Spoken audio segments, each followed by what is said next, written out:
Alright, so I have neglected making this video for this board for quite some time. But I want to get to it before I kind of discontinue this guy. So this is my DIY board number 3. And if you remember, the first one was for the Firehawk. The second was for the Helix that I built all the modifications for. This was a third reiteration with the idea of making it a little bit lighter, a little bit non-cumbersome while I'm going in and out for loadouts. So let's talk about it. So the size of this unit is 30 inches long by 20 inches deep. And the idea behind this was, let's make something a little bit classy, but maybe a little bit lighter. And so for the wood, I just used some regular oak wood from timber that was pre-cut, pre-fabbed from a warehouse store. And then this main board material is actually MDF. And if you've worked with MDF before, you know it's not really water resistant. So as an experiment, I guess, I used some Gorilla rubber spray adhesive. And so I coated the entire front back after I cut all the MDF up. And the idea was maybe the rubber adhesive from the Gorilla spray would make this enough where it's durable and waterproof. So if I were to get rained on or whatever, it wouldn't soak it up. And for the most part, after you got away from the smell after a week of spraying it, it's actually really durable. And so I only applied the Velcro to the spots that I needed it. And so the Helix came up to right about here. I had my Mission Engineering pedal right about here, the G30, and my Polytune. And that is all the pedals that I kept on this unit. So let's flip it around and show you how I constructed the back. All right, so this is a pretty simple build. The degree tilt on this is 2 inches in the front, 3.5 inches in the back, and this is about a 30-degree cut angle going down. And then once you put the Helix on top of this, it actually makes for a very comfortable leg lift when you're playing solos and whatnot. So without playing this board, it did feel a bit flat when I was playing my Helix, and I kind of missed the lift of this pedal board. So we'll see what happens. The other part of this is that instead of making it look like it's just a regular cut board, I took a chamfer bit on a router and I cut all the corners so it looks a little bit elegant. I did butt joints with hidden screws and dowels on the end so it makes it a little bit classy.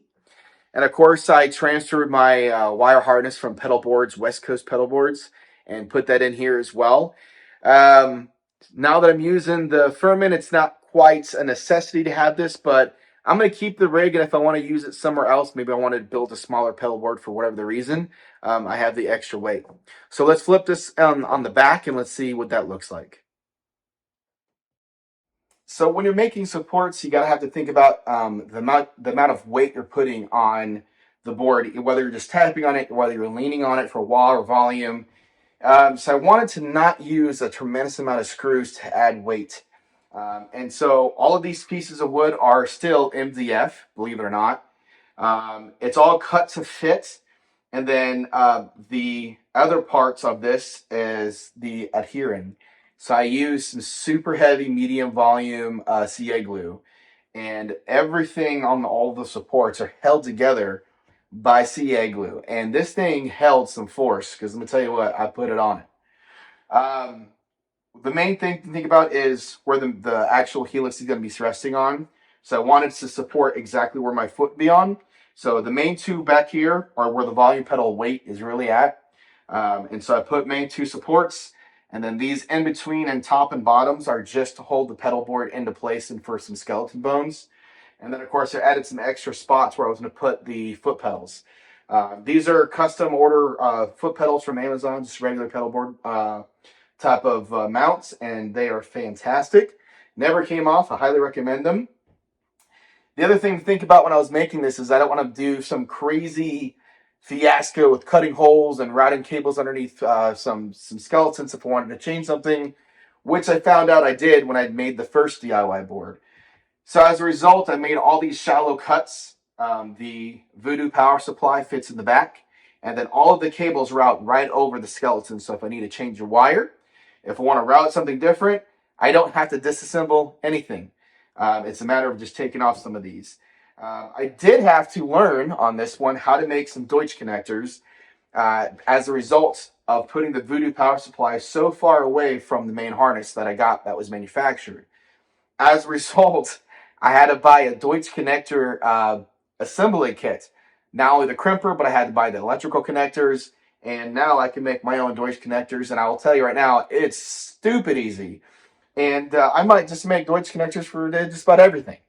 But anyways, so I wound up making a super long cable permanently, so I can move this Voodoo power supply anywhere I want to in the future and have a tremendous lot of cord remaining. So overall, the board probably weighs itself solid 25 pounds. Maybe we're sitting about 18, give or take around there if I'm just throwing around some numbers. But you add that 18 with the helix, which is about 35 pounds already. And then you add on some pedals.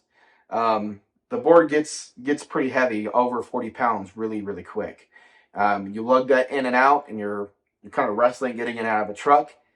Becomes a bit much after a while, right? So that's kind of why I'm getting away from this board. I didn't go too crazy cost-wise. I think the timber I bought was one plank of wood. That was 20 bucks. And I had the MDF in my shop, and it just took me time and CA glue that I already purchased. So I'm looking at a cheap build because as I mentioned in my first DIY build, buy everything you need the first time around, buy a little bit extra if you have it. And then as you rotate through boards, kind of keep the supplies. Don't ever throw away or cut cable because you never know when you'll use that type without a connection again. And so every time I've moved up and moved and adjusted, it's been for a reason or next. And so as I've preached in the past videos, this Voodoo power supply has served me through 4 now cycles of upgrading my pedal board and my rig. And now will serve into the rig that I'm holding below this as a backup power supply or additional power supply for pedals without overwhelming the Furman. I love it. I definitely won't look forward to a time where I'm actually going to sell this power supply. If I don't use it, it'll go on a shelf and it's going to stay there because it's been so dependable for every one of my setups. Not only for my power supply and the amount of source and adjustments for flexibility of the volts I can do, but the fact that it has a IEC in the back that I can outport to. It's a common item that you'll need all the time. I don't know if I'm going to switch back to a pedal board again. Maybe I have a riser for the helix. For the moment, I'm actually experimenting using the helix backpack I just got. And I like the convenience that the helix goes into that backpack. I have an extra area to put some cables and iPads and stuff in there. And that's it. That's my entire loadout. And when I go to gig, my helix is actually covered. And if it snows, if it's drizzling rain, I know for 100% there's no dirt or water getting into my outlets. So I'm going to try that out for a while. I'm going to see how that works. And we'll go from there. If I make a riser, we'll see. But I don't think it's going to happen anytime soon. So for the time being, this guy is probably going to stay in the studio. And it's going to stay there for quite some time. Well, it's been fun having you guys join me. Like I said, this is the 3rd iteration of the Jamboard.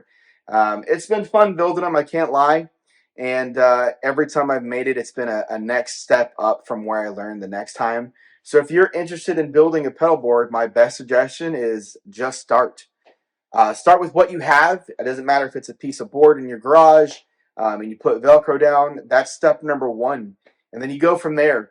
But as I keep going and my wood skills get better and new ideas and I get different tips, we'll see where that takes me. But for right now, I'm going to start going toward a pro setup where everything's in a case and I have portability. But I know if I need to make another case or a pedal board for a future person, I have the skills and I have the time. But for right now, I'm pretty happy with where I'm sitting. And I just want to thank you guys so much for watching these videos. If you have questions that you are having that you want to make your own pedal board or suggestions that you want from me, please post them below and I'll get back with you guys. Thanks.